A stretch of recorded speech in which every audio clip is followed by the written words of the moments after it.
radio téléspectateur de ITV asalaamaaleykum ñu ngi leen nuyu bu baax di leen ziar ci aljuma bi amaat mbégte ànd ak yéen ci ganu matinal bi comme nu ñu leen ciy gunge du lundi au vendredi tey c'est avec un immense plaisir ñuy accueillir docteur Demba Gueye maître de conférence en analyse de discours ci université Cheikh Anta Diop bu Dakar ñu war a waxtaanee li nga xamante ni moo di situation politique bi. On va parler du cas Karim Wade nga xamante ni jamono ji mu ngi rabattre sur une commission d'enquête parlementaire nees lañu ko mën a jàngatee collectif ñi nga xamante ni recalé nañ leen reçu par le président Macky Sall, la réponse du président Macky Sall et la sortie d'hier de Ousmane Sonko, une vidéo préenregistrée selon ses proches.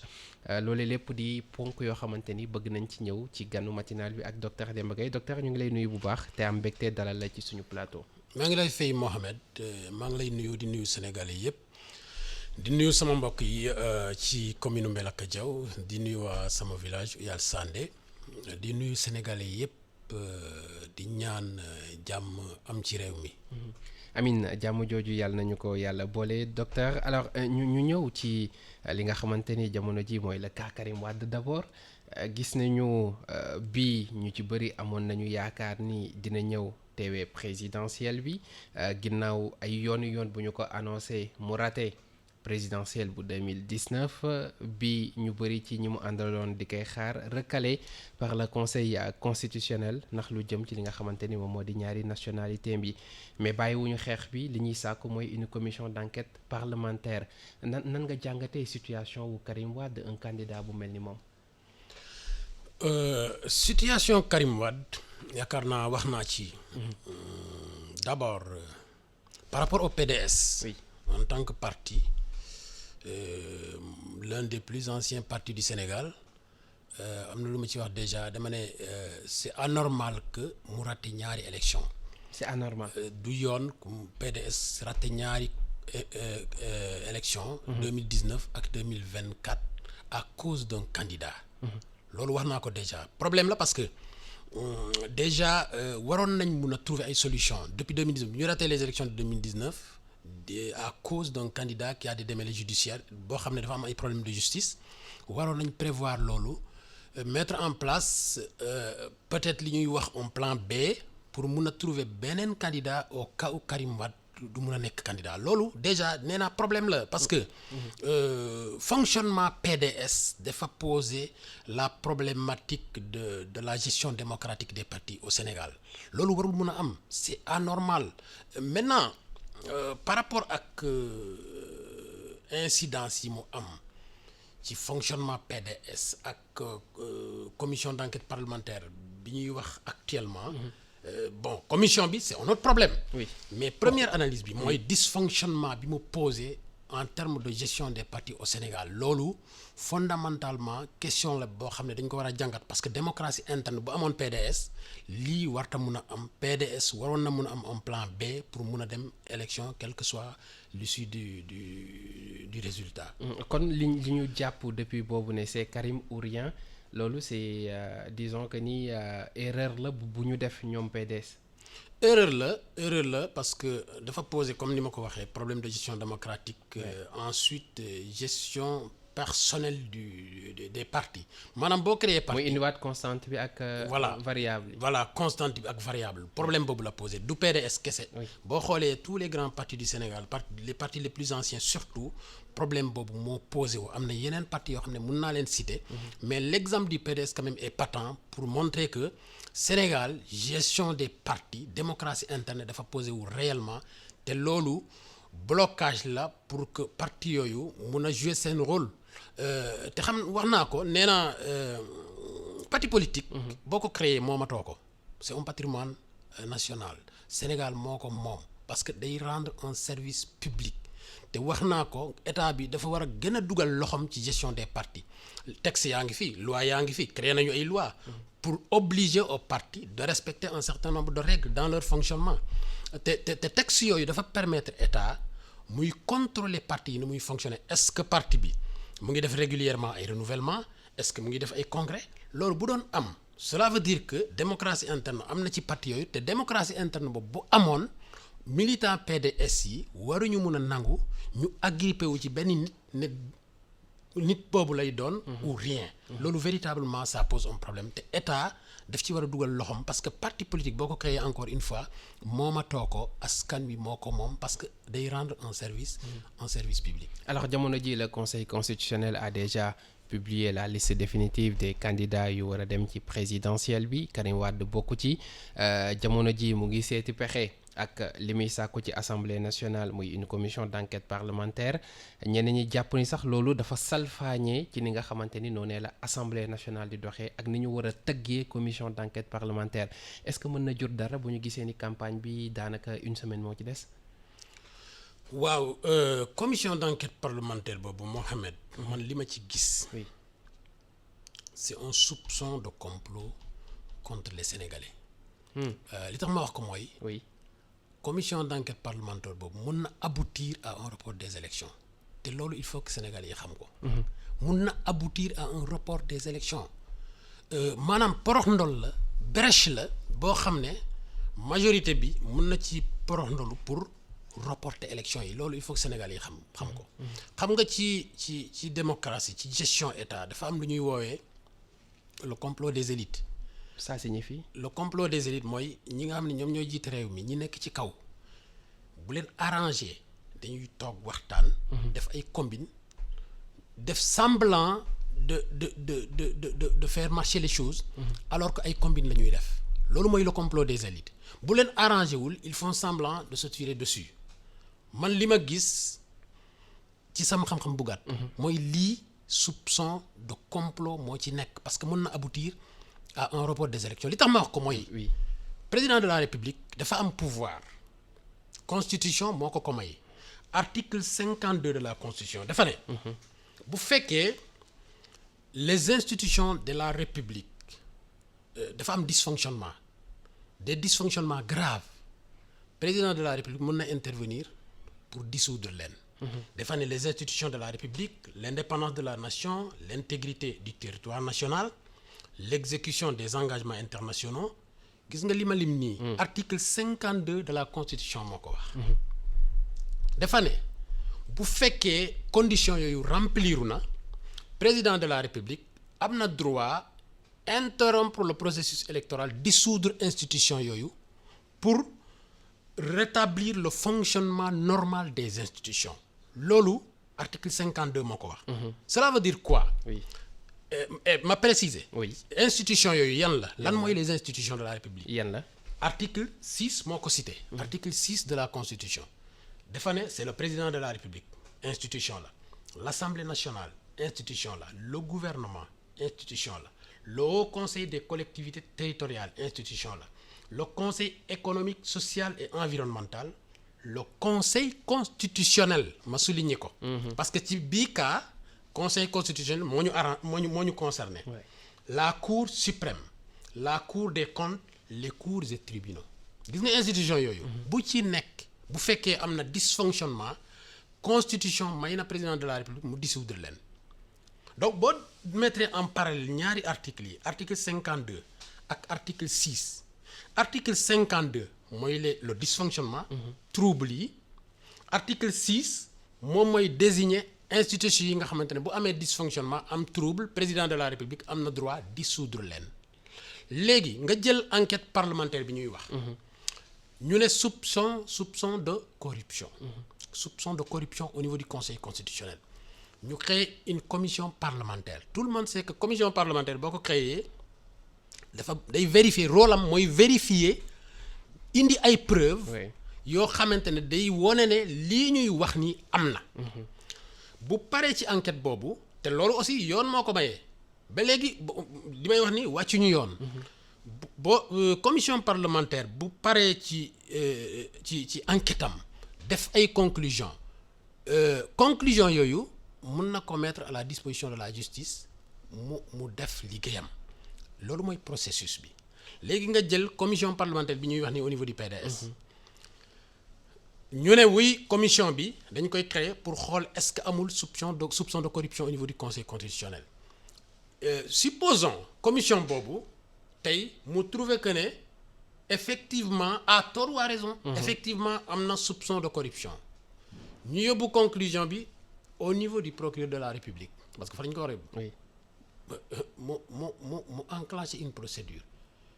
Le président de la République constitution bi da koy may mu dissoudre le conseil constitutionnel.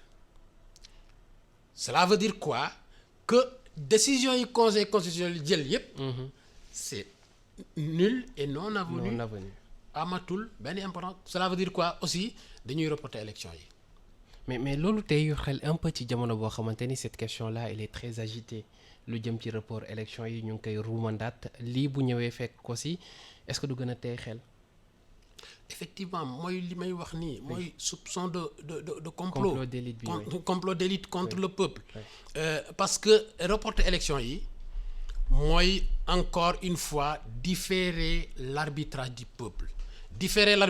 peuple par rapport au problème yi am fii yépp ci année yi passé Sénégal dafa bëri problème yi fa am problème yoo xam ne élection kese moo ko mun a régler problème yi fi am ci année yi yépp problème de justice problème politique problème de corruption problème de détournement problème yooyu yépp élection moo koy régler peuple bi mooy arbitrer. te boo reporter élection yi da ngay différer encore cet arbitrage là. est-ce que loolu bu demoon ba am tey jii nii du doon tache d'huile ci li nga xamante ni moom moo di bilan wu Macky Sall bi mu annoncé ni demul présidentielle ñëpp dañu ko tàccu lii bu ñëwee est-ce que du dëggal lu ñenn ñi doon wax naan xëy na sàmm na kàddoom mais xol bi bëggul bàyyi.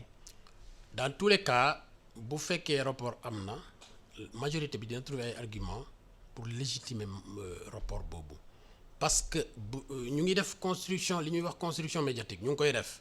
lan mooy construction médiatique. construction médiatique mooy lan mooy nga am décision boo xam ne da nga ko bëgg a jël. mais ñeme woo ko jël immédiatement loolu mooy construction médiatique mu am loo xam ne da nga ko bëgg a def ñeme woo ko jël immédiatement parce que boo ko defee day nekk scandale. léegi yow ngay poser ay actes. premier acte comme ni ma ko waxee sànq. premier acte soupçon de corruption au niveau du conseil constitutionnel ñu accepté ko parce que constitution moo ko maye. Ensuite commission d'enquête parlementaire. loi moo maye encore commission d'enquête parlementaire. ñu valider ko au niveau de l'opinion publique. Ensuite conclusion oui am na corruption loolu aussi opinion bi accepté waat ko léegi nga door a jël sa décision. boo ko jëlee da nga koy baser ci ay faits yoo xam ne justifié nga ko déjà au niveau de l'opinion xam nga man damay liggéey ci affaire opinion publique. oui sama liggéey loolu la samay recherche yëpp loolu la. moo tax lépp loo bëgg a def. ci wàllu opinion publique ci wàllu communication concernant l'opinion publique man xam naa exactement li ngay def lan la. loolu moo tax ma ne il faut que le peuple se prépare il faut que aussi surtout opposition bi préparé wu. loolu laay wax semaine bii passée. bi ñu créé le collectif là. oui je sais pas est-ce qu'on va arriver à ce sujet. Oui. On aura le temps d'y arriver. mën nañ ci dugg. très bien bi ñu créé le collectif. Oui. collectif bi waroon a dem rencontre président de la République. collectif des recalés comme ni ñu koy waxee bi ñu ko créé. am na lu ma wax am na ku ma ko wax ma ne leen il faudrait que opposition bi ñi nga xamante ni ñoom lañ valider seeni candidature préparé wu pour faire un contre-collectif mooy le collectif des candidats validés. Parce que lii ñuy gis bataille d'opinion la construction médiatique la te construction la yoo xam ne buñ ci deful attention mun na aboutir à un report des élections parce que collectif boobu ci sama jàngat tentative bi c'était de jeter le discrédit sur le processus électoral et pousser le président de la République à prendre des décisions sur le report des élections. Parce que ni ma ko waxee mooy li tax ma wax ko mooy lan collectif bi interlocuteur am c'est pas le président de la République bu amee ay dysfonctionnement au niveau du processus électoral mais le juge électoral ñëpp xam nañ ko kan mooy le juge électoral c'est la Sénat mooy le juge électoral. Donc plutôt collectif boobu Sénat la waroon waxal mais pas le président de la République. bu waxee avec le président de la République parce qu'il y a un objectif. L'objectif mooy montrer que oui il y a dysfonctionnement au niveau des institutions le président de la République doit dissoudre alors que yow xam nga ne il y a réellement un juge électoral qui s'appelle la Sénat et qui peut intervenir pour rétablir le droit dans le processus électoral mais nga bàyyi ko foofu nga bàyyi Sénat foofu dem ci président de la République parce que xam nga ne président de la République mun na dissoudre certaines institutions et reporter les élections donc moo tax ma ne moo tax ma ne collectif boobu objectif am c'était pas de se faire rétablir dans ses droits mais c'était véritablement de faire reporter les élections loolu moo tax ma ne l'opposition maanaam les candidats validés war nañ jël seeni responsabilité préparer wu il fallait que ñu def un contre collectif wax sénégalais yi ne que lii ñuy def lii ñuy préparer c'est pour reporter les élections mais la réponse bi nga xamante ni moom la président Macky Sall def te ñu lire ko ci communiqué bi nga xamante ni présidence génnee nañu ko démb loolu dalul xel bu mu leen ni sàkkuñ ci ñu tënku li conseil constitutionnel wax parce que amatul voie de recours ak yooyu dal na xel wala dalul xel mën na dal xel mën na dal xel bu fekkee loolu c'est lu sincère la mais acte yi ñu continuer di ko poser te maanaam ay affaire soupçon de corruption au niveau du conseil constitutionnel commission d'enquête parlementaire day wone ne que